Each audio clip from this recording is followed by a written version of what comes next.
खबर में खुश आमदेद। मैं हूँ आपका मेज़बान सईद काजी।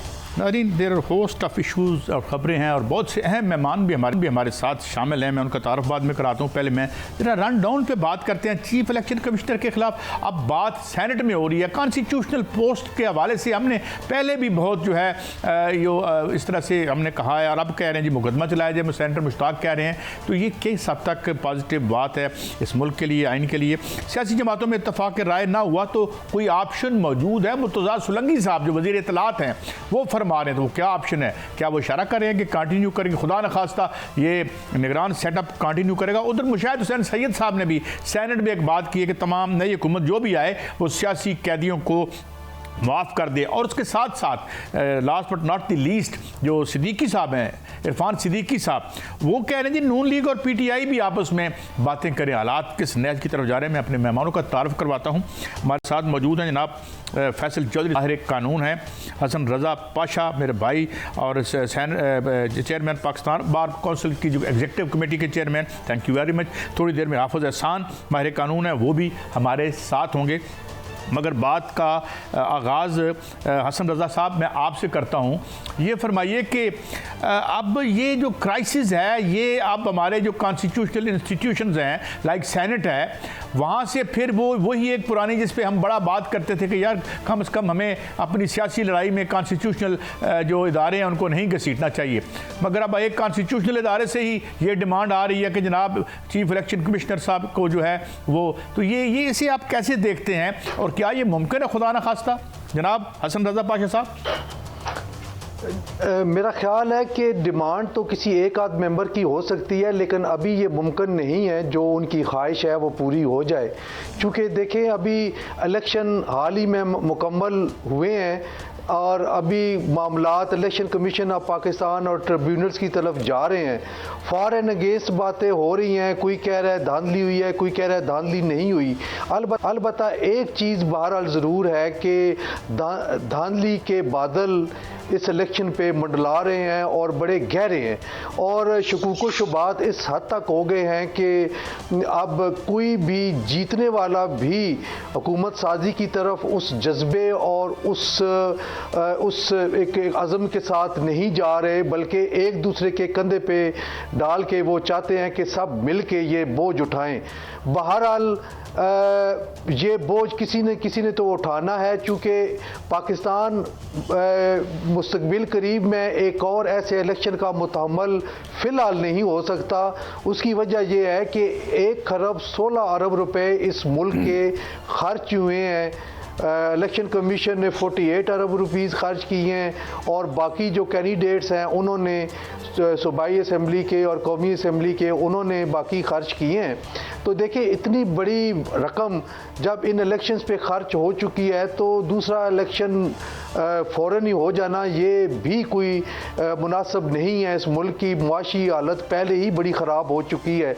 तो लिहाजा ये 3 ही इकाइयाँ हैं, एक पीपल्स पार्टी, एक मुस्लिम लीग नून और दूसरी पीटीआई। इन तीनों में से 2 एक दूसरे के साथ मिलेंगे, वो हुकूमत साजी करेंगे। लेकिन मैं समझता हूँ कि सबसे बेहतर जो वो तुर्ब का पता जिसको कहते हैं वो पीपल्स पार्टी ने खेला है कि वो कॉन्स्टिट्यूशनल पोस्ट की डिमांड कर रहे हैं और साथ ही कोई जिम्मेदारी लेने को भी तैयार नहीं है। लेकिन मुस्लिम लीग नून में भी एक सोच वाज़े तौर पे उभर के आई है कि अगर ऐसी सूरत हाल है कि पीपल्स पार्टी हुकूमती जिम्मेदारियां नहीं लेना चाहती तो फिर हम भी नहीं लेते और अपोजिशन में बैठने को तैयार है। लेकिन एक मखसूस जो हल्का है मुस्लिम लीग नून का, वो हुकूमत साजी की तरफ दिलचस्पी रखता है और वो फ़िलहाल डोमिनेट कर रहा है और शायद हुकूमत बन जाए पीपल्स पार्टी के साथ मिल के, और साथ जो है माइम के वम वाले उनके साथ। तो ये सूरत हाल है काजी साहब। कानूनी बड़ा लड़ाइयाँ अदालतों में ये जारी रहेंगी, क्योंकि अभी एक और बड़ा मरला आ रहा है स्पेशल सीट्स का, और वो स्पेशल सीट्स इन्होंने एक पॉलिटिकल पार्टी ज्वाइन की है तहरीक इंसाफ के दोस्तों ने। लेकिन बात सिर्फ ये आनी आगे चल के कि क्या जो लिस्ट एज पीटीआई इन्होंने दाखिल किया इलेक्शन कमीशन में, क्या वो ट्रांसफ़र हो जाएगी सुन्नी कौंसिल को जिस पार्टी में उन्होंने ज्वाइन किया है, तो ये मामला भी लगता है कि अदालत में ही आएगा फाइनल डिटर्मिनेशन के लिए। ठीक है जी। फैसल चौधरी साहब, ये आपने बात सुनी, लेकिन एक सतह से अगर हम देखें, साफ़ी नुक्ता नज़र से देखें, तो इस तरह लगता है जिस तरह क्राइसिस एग्रेवेट कर रहा है और जो इंस्टीट्यूशनल फाइट है वो बढ़ती चली जा रही है और कोई ऐसा रास्ता बीच में वाया मीडिया निकल नहीं रहा और गवर्नमेंट में बनाने में जो मुझे सिंसेरिटी कम नज़र आती है। सुना है पीपल्स पार्टी अब कोई यहाँ पे पंजाब में भी कोई कुछ इदारों की जो है वो मांग कर रही है कि उनकी जो हेड्स हैं, तो आप इसको कैसे देखते हैं? How it is going to, ये इसकी इम्प्लीकेशन क्या होंगी पाकिस्तानी डेमोक्रेसी के लिए और क्या ये लड़ाई इस हद तक जाएगी? जनाब फैसल चौधरी साहब।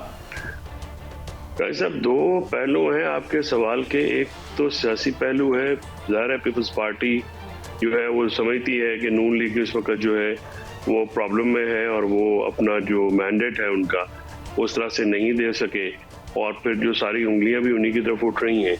तो अगर उन्होंने हुकूमत बनानी है तो वो बगैर जिम्मेदारी लिए वो इम्पॉर्टेंट पोस्ट जो है या स्लॉट जो है वो काबू करना चाहते हैं, जिसकी वो ड्रीम करें और जिसके पर रह के वो अपने वोटर्स की, अपने लोगों की खिदमत करें। पंजाब में भी वो रिवाइव करना चाहते हैं, बिलावल साहब को यहाँ से इलेक्शन भी लड़े और गो के वो तीसरे चौथे नंबर पे ही रहे, लेकिन वो रिवाइवल तो चाहते हैं।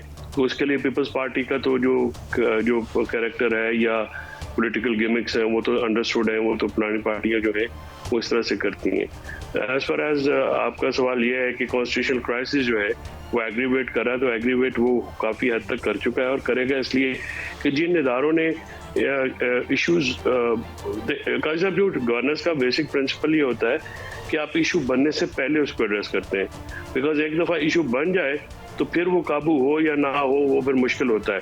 यहाँ पे पिछले आपने देखा है कि साल डेढ़ में एक ही किस्म की जो है वो स्ट्रेटजी जो है वो अडॉप्ट की गई है, वो है रूथलेस पावर का यूज़, और सॉफ्ट पावर की टाइम में हार्ड पावर को यूज़ करके जो कि ऑब्सलीट हो चुकी है पूरी दुनिया में, और उस तरह की मामला जो है उस तरह के जो तरीक़ेकार इख्तियार करके और 8 फरवरी को इन स्पाइट ऑफ जो आपने ऑपरेशन किया, जो आपने इलेक्शन से पहले जो है उम्मीदवारों को या उनके तायद कुनंदा या उनके तजवीज़ कुनंदा के साथ किया, एक पार्टी के उम्मीदवारों को आपने जो है वो करने नहीं दी, कैंपेन भी नहीं करने दी, दूसरों को फ्री रन दे दिया, लेकिन उसके बावजूद वोटर का रिएक्शन आपके सामने आया और जब आया तो it was shocking for everybody.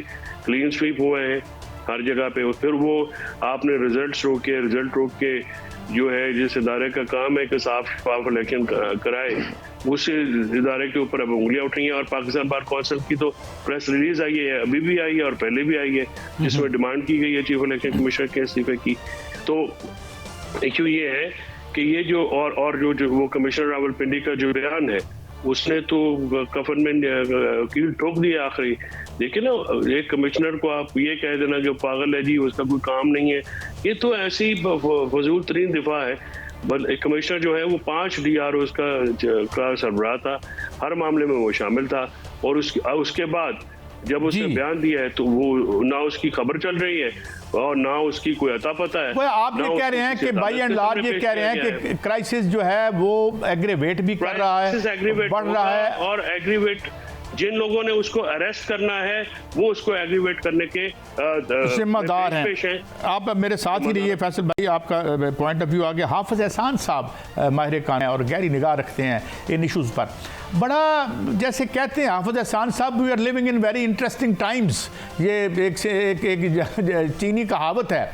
तो अब आज ये 2-3 बातें मैंने पूछी, अब सेनेट में कह रहे हैं जनाब कि इनको भी कानून अंडर लाया जाए, कोई तादीबी कार्रवाई की जाए चीफ इलेक्शन कमिश्नर साहब की।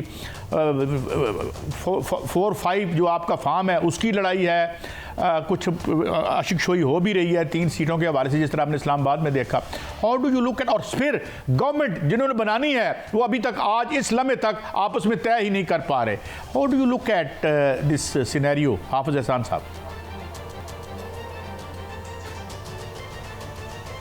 बिस्मिल्लाहिर्रहमानिर्रहीम। काजी साहब, आपका बहुत शुक्रिया है कि आपने मौका दिया। दो चीज़ें मेरे और आपके अंदर बड़ी कॉमन हैं, वो ये हैं कि आप हमेशा गवर्नेंस की इम्प्रूवमेंट के लिए, गवर्नेंस की बेहतरी के लिए और पाकिस्तान का जो आम आदमी है उसके मसाइल पे आप बात करते हैं। और ये बड़ी अच्छी बात है इस चीज़ के अंदर कि पाकिस्तान के अंदर हमने सारी चीज़ें जो हैं वो पॉलिटिकल शेड के अंदर ले आए हैं और अपनी जितनी भी बैड परफॉर्मेंस है हम उसको या एलिगेशंस के ऊपर ले जाते हैं या हम जो इश्यूज़ हैं उन्हें डाइवर्ट करते हैं या डाइल्यूट करने की कोशिश करते हैं। और पाकिस्तान का जो आम आदमी है वो दिन ब दिन उसके अंदर पिसता ही जा रहा है।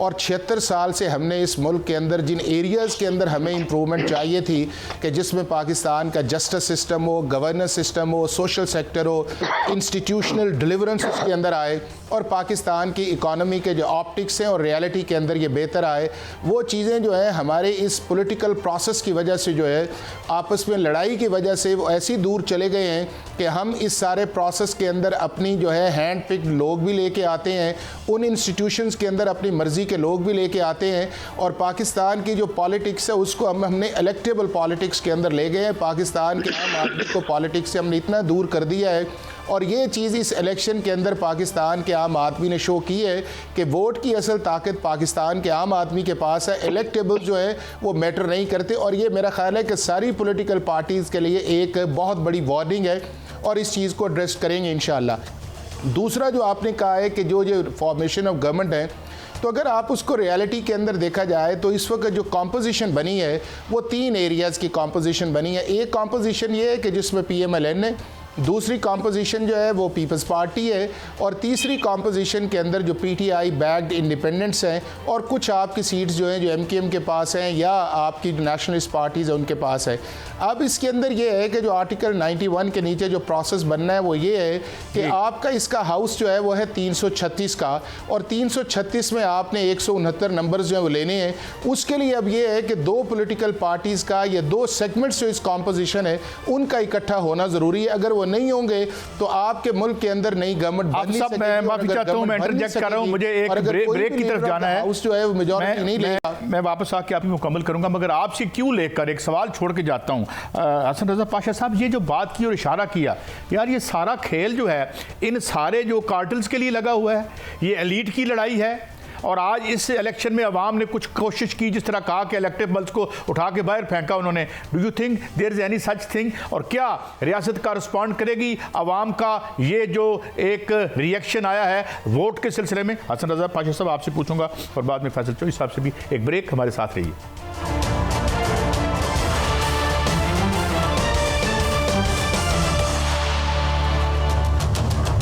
Welcome back. हसन रजा पाशा साहब, वो जो कहते हैं ना, हम कभी कभी जब यहाँ डिशें हुआ करती थी, अब तो शायद बैन हो गई हैं, कौन बनेगा करोड़पति, कौन बनेगा वज़ीर आज़म, बच्चा पैदा नहीं होया तो मेरा पुत्र जो है वो जो है CM पंजाब बनेगा, साड़ी गल हो गई है। ये सारी जो बातें हैं और उसमें हम देखते हैं कि इन इदारों में एक तरफ अवाम ने ठीक है मैंडेट दिया, उन्होंने ठीक कहा, हाफिज साहब ने, बड़ी अच्छी बात है, मगर ऊपर वही बंदर बांट वही लड़ाई कि मैनू LDA भी मुझे लगाने दें, मुझे वो भी दें, कम मेरे को कोई ना लाओ।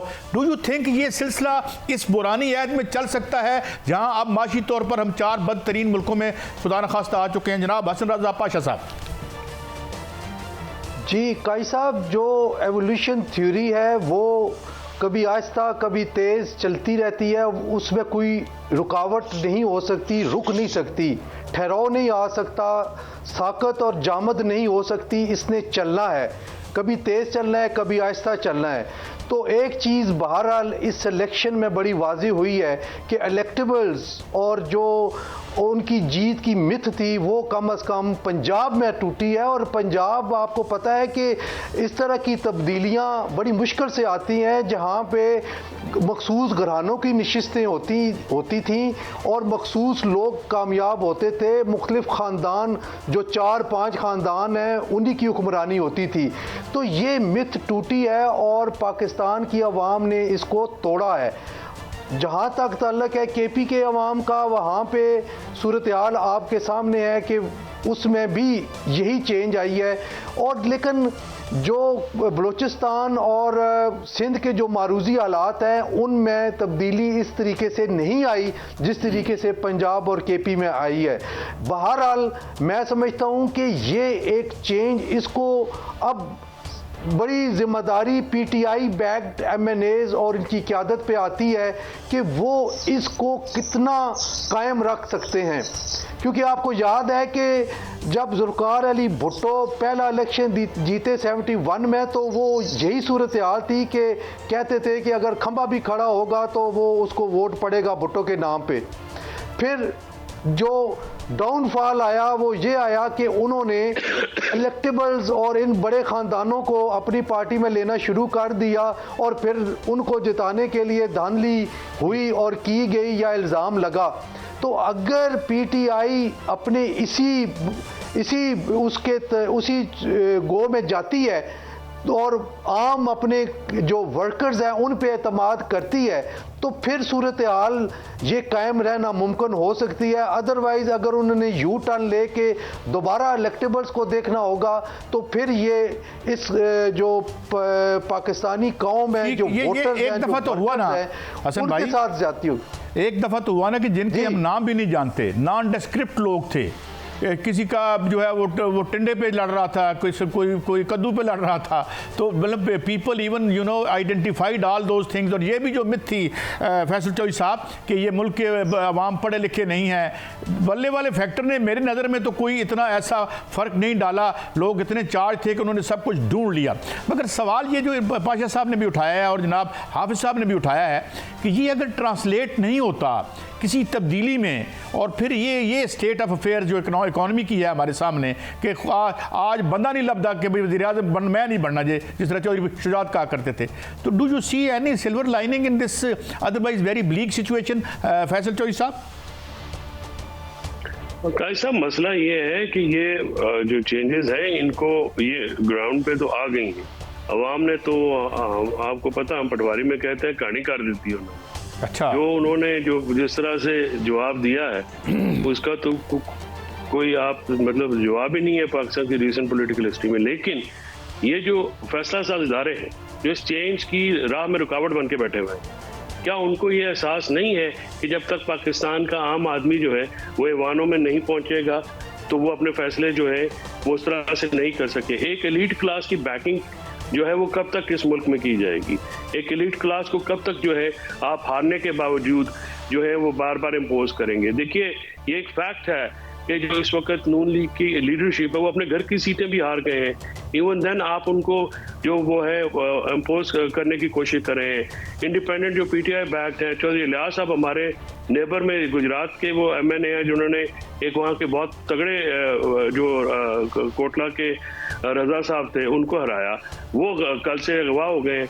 मतलब ऐसी बातें ये फैसल साहब जो आप बात करें, मैं चाहता हूँ मैं आप एहसान साहब आपका टेक इस पे ज़रूर लूँ कि जी एक चंद ख़ानदानों की हम करते हैं मतलब आबियारी, और फिर वो जो शिकायतें हैं वो आपके सामने हैं, और अब तो ये शोर इतना उठा कि एक कमिश्नर साहब पता नहीं वो अब सेन है या इनसेन है, ये तो यानी कोई माहिरीन नहीं बताएंगे। तो ये एक अनफॉर्चुनेट सिचुएशन है, आप समझते हैं हाफिज़ एहसान साहब जो बात कर रहे हैं फैसल चौधरी साहब?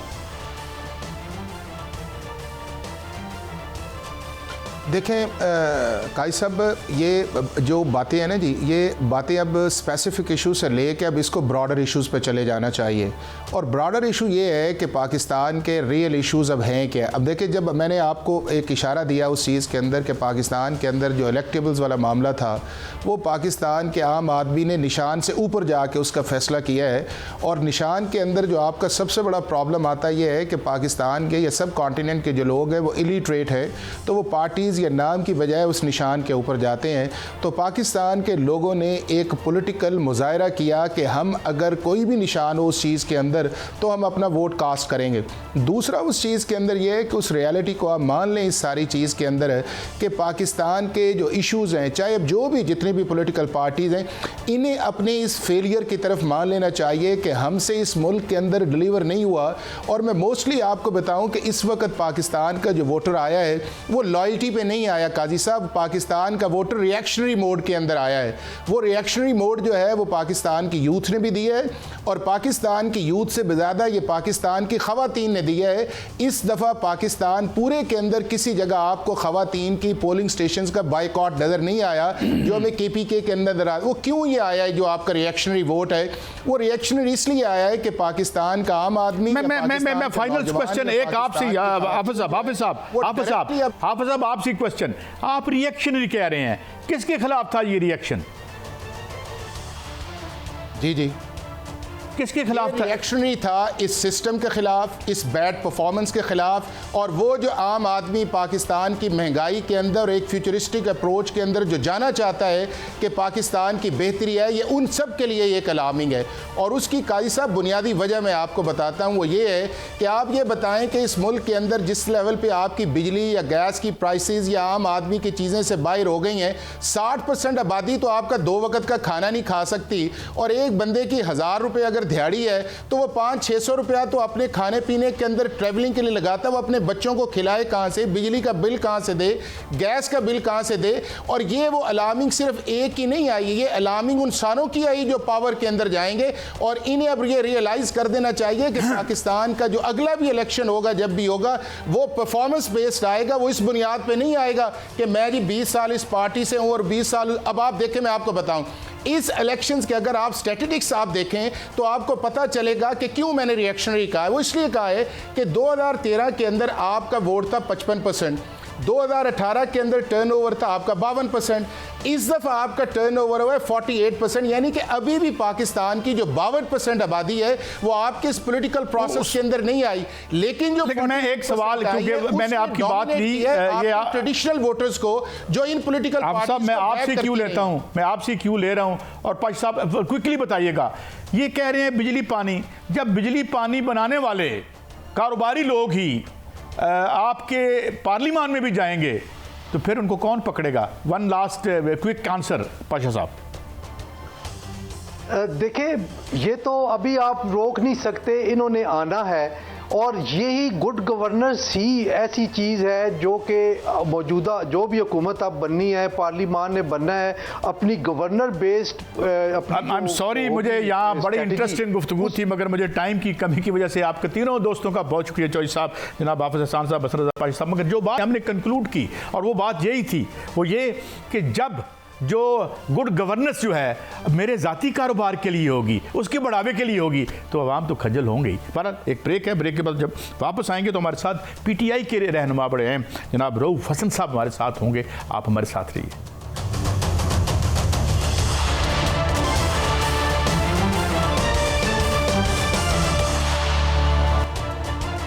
वेलकम बैक नाज़रीन। हमें ज्वाइन किया है मरकज़ी रहनुमा PTI जनाब रऊफ हसन साहब। बहुत से इनके तारुफ़ के हवाले, मगर ज़्यादा अब जो एक नुमाया है हवाला वो सियासत का। बहुत शुक्रिया रऊफ हसन साहब, आपने हमें वक्त दिया।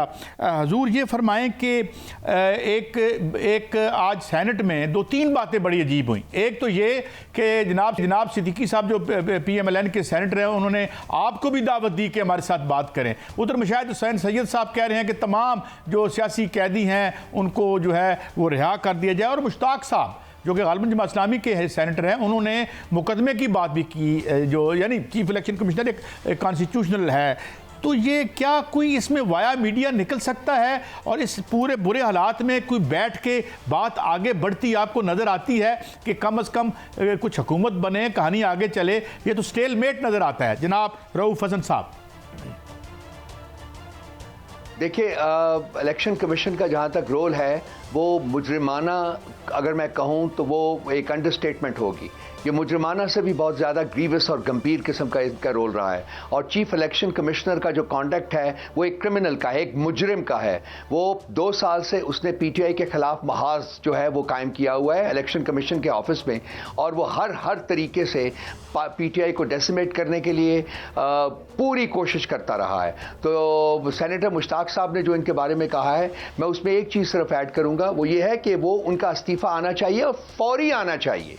बगैर किसी वेस्ट ऑफ टाइम के आना चाहिए। उन्होंने कॉन्स्टिट्यूशन को वायलेट किया है, उन्होंने रूल ऑफ लॉ को वायलेट किया है, उन्होंने पाकिस्तान के हर इंस्टीट्यूशन को अनकॉन्स्टिट्यूशनल और इलीगल कर दिया है। इसके बड़े दूररस जो है असरात होंगे, जो कि हम आने वाले जो लोग हैं आइंदा महीनों और सालों में आप देखेंगे कि इसके कितने गंभीर असरात होते हैं। सो अगर ये अकाउंटेबल इसको अकाउंटेबल ना ठहराया गया इसके अपने कॉन्डक्ट का, तो उसके भी बहुत गंभीर असरात होंगे। ये हो गया जहां तक जस्टिस सेनेटर मुश्ताक साहब ने कहा है। जहां तक रहा ये जो दूसरा उन्होंने कहा है कि जी आप भी बात करें, ये करें, वो करें, मुशाहिद हुसैन साहब ने जो कहा है, तो मुशाहिद हुसैन साहब जो है वो विकेट के दोनों तरफ खेलने के आदी हैं जी, वो पुराने खिलाड़ी हैं और उनकी कोई बात जो है वो हम सीरियसली नहीं लेंगे और हम किसी ऐसी फोर्स के साथ एंगेज नहीं करेंगे जिसका कॉन्डक्ट नॉन डेमोक्रेटिक रहा हुआ है, नॉन कॉन्स्टिट्यूशनल रहा हुआ है और वो अपने आप को कानून से बालातर समझते हैं। हम हर उस पॉलिटिकल फोर्स के साथ एंगेज करेंगे जो कि कानून की रूल को इस्टेब्लिश करना चाहती है, जिसका माजी जो है वो भी कानून के रूल को इस्टेब्लिश करने का गमाजी हो। हम PMLN जैसी कुव्वत के साथ बिल्कुल एंगेज नहीं करना चाहेंगे इस मरहले के ऊपर, क्योंकि जिस तरीके से वो वापस आए हैं, जिस तरीके से नवाज शरीफ के मुकदमात जो हैं वो खारिज किए गए हैं, जिस तरीके से उनको बादशाह ममलिकत बनाने की कोशिश की जा रही है और वो अपनी सीटें तक जीत नहीं सका वो शख्स, ये काबिल मुज़म्मत है, इंतहाई सख्त अल्फाज में काबिल मुज़म्मत है। सो मुशाहिद हुसैन सैयद साहब का ये कहना जो है वो बिल्कुल कोई हकीकत, कोई रेलेवेंस नहीं रखता। इस वक्त मुल्क एक बड़े नाजुक नहज के ऊपर खड़ा है और जो भी कदम आपने उठा रहे हैं उसको सोच समझ के उठाना है। ये देखना है कि इसके असरात मुल्क के ऊपर क्या होंगे, मुल्क के मुस्तकबिल के ऊपर क्या होंगे। इस वक्त जो सबसे इंपॉर्टेंट चीज़ है जिसको हम डिमांड करते हैं, शिद्दत से डिमांड करते हैं, वो है कि जो अवाम का मैंडेट रिस्टोर किया जाए। अवाम ने जिस पॉलिटिकल पार्टी को वोट दिया है उसका मैंडेट स्टोर किया जाए और उसको हुकूमतें बनाने का मौका दिया जाए। ये पाकिस्तान के लिए सिर्फ और सिर्फ एक रास्ता है आगे बढ़ने का, वो है अवामी मैंडेट का एहतराम और उसकी रेस्टोरेशन और उस पॉलिटिकल पार्टी को हुकूमत बनाने का मौका देना चाहिए जिसको कि ये मैंडेट मिला है, और वो पार्टी तहरीक इंसाफ है और वो लीडर इमरान खान है। अच्छा रऊफ साहब, अभी बात होती है बहुत लोगों से और वो नेचुरली एक आया आवाम का जो रिस्पांस आया और इवन जो बल्ले का डिसएडवांटेज था वो भी हमें नलीफाई हुआ और वो हम देखते हैं कि ऑफसेट होके रह गया। लेकिन मसला ये है कि एक सवाल मैं आपसे पूछना चाहता हूँ, क्योंकि लोग कहते हैं कि जी जो ये वोट मिला है PTI को, ये प्रो नहीं था, ये एंटी था। अब एक अपोलोजेटिक उसकी आप कह लें, एक एक्सप्लेनेशन, तो आप ये समझते हैं कि बेसिकली ये बेजारी का वोट था या आपका कोई प्रोग्राम ऐसा है जो आप समझते हैं कि you can take us out of this quagmire? देखिए मेरे भाई, खान साहब की पॉलिटिकल स्ट्रगल जो है वो 28 साल पर मुहित है। वो पॉलिटिकल बिल्डरनेस में भी रहे हैं, उसके बावजूद उन्होंने हिम्मत नहीं हारी और वो इसके मुल्क के बारे में जो उनके ख्यालात हैं वो भी किसी से छुपे हुए नहीं हैं। वो मुल्क में कानून की बालादस्ती के कायल रहे हैं और वो इस बात के ऊपर कभी यकीन रखते हैं कि मुल्क के आवाम के तमाम तबकात को, अमीर हो या गरीब हो, ताकतवर हो या कमज़ोर हो, उसको कानून के ताबे होना चाहिए। हमारी स्ट्रगल जो है उनकी, खासकर अंडर हिज लीडरशिप, हमारी स्ट्रगल उन फैक्शंस के खिलाफ है, उन पार्टीज़ के खिलाफ है, उन अफराद के खिलाफ है जो अपने आप को कानून से बालातर समझते हैं। और यही वो वजूहात थी जिसकी वजह से उनकी हुकूमत को भी उल्टाया गया। और भी थे इसके साथ साथ और भी वजूहात थी, लेकिन ये सबसे बड़ी वजह थी। ये कहना कि ये सिर्फ नेगेटिव वोट है, मैं उससे ज़्यादा बिल्कुल एग्री नहीं करता। ये खान साहब का जो विजन है, खान साहब के जो आइडियल्स हैं, ये उनकी वजह से इतनी बड़ी तादाद में इस मुल्क के लोगों ने खान साहब के ऊपर अपने फेथ का इजहार किया है और फेथ रिपोज किया है और वो चाहते हैं। देखिए मैं आपको एक बात बताता हूँ, ज़ाती कल यहाँ मैं बैठता हूँ सेंट्रल सेक्रेटेरिएट पे, हमारे पास लोग आते रहे कल भी को 1500, 2000, 2500 बंदा आया है और वो मुल्क के दूर दराज लोगों से आ रहे, इलाकों से आ रहे हैं। और वो हमें क्या कहते हैं, एक मैसेज सिर्फ देते हैं कि जी आपने कॉम्प्रोमाइज़ नहीं करना, आपने कॉम्प्रोमाइज़ नहीं करना। यानी कि ये जो स्ट्रगल है, ये जो जद्दोजहद है जो हम कर रहे हैं, जो पीटीआई कर रही है, उसके जो ताने बाने वो आवाम ने अपने हाथों में लिए हैं। उन्होंने कहा हम इसको लेके चलेंगे, तो ये नेगेटिव वोट नहीं है। अच्छा, एक बात और, क्योंकि मैं चाहता हूँ मैं मैक्सिमम फायदा उठाऊँ आपकी मौजूदगी का। 180 सीटें मांग रहे हैं इन टोटो, आप कहते हैं हमारी टोटल 179 है, फिर आपने एक दो पार्टियों से इत्तेहाद करके अब आप क्लेमेंट हैं कि आपको रिजर्व सीट्स भी दी जाएं, और किस हद तक आप ऑप्टिमिस्टिक हैं कि ये आपको मिल पाएंगी ये सीटें? देखिए जी, जो पहले भी मैंने आपके पहले सवाल के जवाब में भी कहा है कि जो इलेक्शन कमीशन का कॉन्डक्ट रहा हुआ है, जो चीफ इलेक्शन कमिश्नर का रोल रहा हुआ है, वो क्रिमिनल है, वो मुजरिमाना है। तो हमें इनसे तो कोई उम्मीद नहीं है कि ये हमें करेंगे। जहां तक अदालतें हैं, उन्होंने भी रिसेंट पास्ट में पीटीआई के बारे में और खान साहब के बारे में जो मुकदमात सुने हैं, उनमें भी जो जिस किस्म की जजमेंट्स आई हैं वो भी आपके सामने है। तो हमें पर से हमें इन अदारों से कोई किसी ऐसी रिलीफ की तवक्को नहीं रखते, लेकिन ये हमारा आईनी हक है, हमारा कानूनी हक है, हमारा सियासी हक है, और हम इसको लेके जाएंगे, हम इसको परस्यू करेंगे, हम इसको फाइट करेंगे और इसको अपने आखिरी नहज तक लेके जाएंगे कि हमें रिलीफ मिले, हमें इंसाफ मिले। हम कोई किसी से कोई फेवर नहीं मांग रहे हैं, हम इंसाफ मांग रहे हैं on the basis of proofs that we have provided to them and we shall continue to provide to them. So ये हमारे ऊपर आसान नहीं होगा, ये मुल्क के ऊपर इनको चाहिए कि मुल्क के ऊपर रहम करें। अच्छा, एक और बात रऊफ भाई, एक और बात, बार बार टाइम एंड अगेन र्यूमर मिल भी चलती है, सोशल मीडिया है जी, बात हो रही है, लोग हैं, ऑफरें आ रही हैं, कोई ऑफर्स आ रही हैं आपको इस सिलसिले में जिसके बारे में आप कह रहे हैं कि भाई हम कोई कंप्रोमाइज़ नहीं करेंगे फिलहाल, तो ये आप तो कुछ लोग आर यू बीइंग अप्रोच्ड? हम कहते हैं जी हमें कॉम्प्रोमाइज किसके ऊपर करना है? हमें कॉम्प्रोमाइज करना है प्रिंसिपल्स के ऊपर, उन असूलों के ऊपर जो पीटीआई के असूल हैं। वो क्या असूल हैं? बड़े सिंपल से असूल हैं भाई।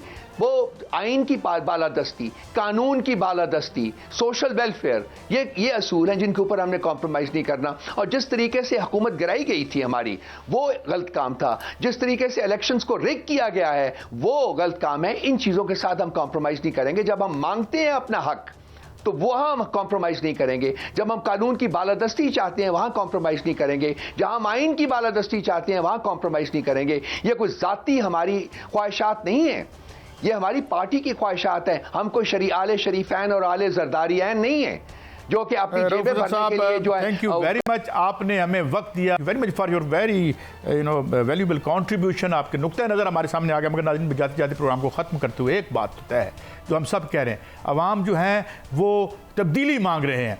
अगर ये नहीं देंगे तो किसी और से मांगेंगे। तो ये एक पॉजिटिव बात है कि जो है जमहूर जो है वो हरकत में है और इंशाल्लाह किसी मंजिल तक जाएगी। ये था हमारा आज का शो, कल फिर मिलेंगे। अल्लाह हाफिज़।